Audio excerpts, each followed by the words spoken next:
Hello mga mi!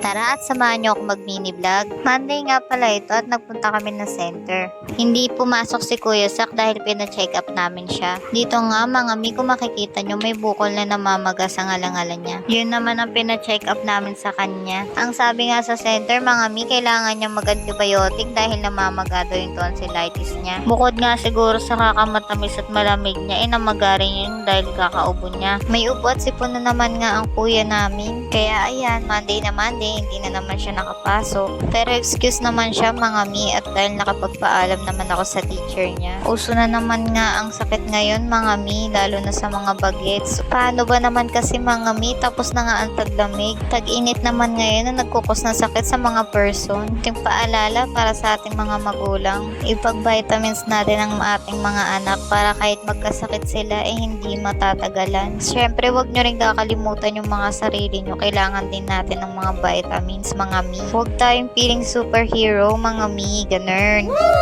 At habang pauwi nga kami dito mga mi, sinisermon na namin si Kuya Sak. Inuulit-ulit namin ipaalala sa kanya na bawal siya ng matamis ngayon at lang malamig. Dahil nga mga mi, 1 week gamutan na naman tayo.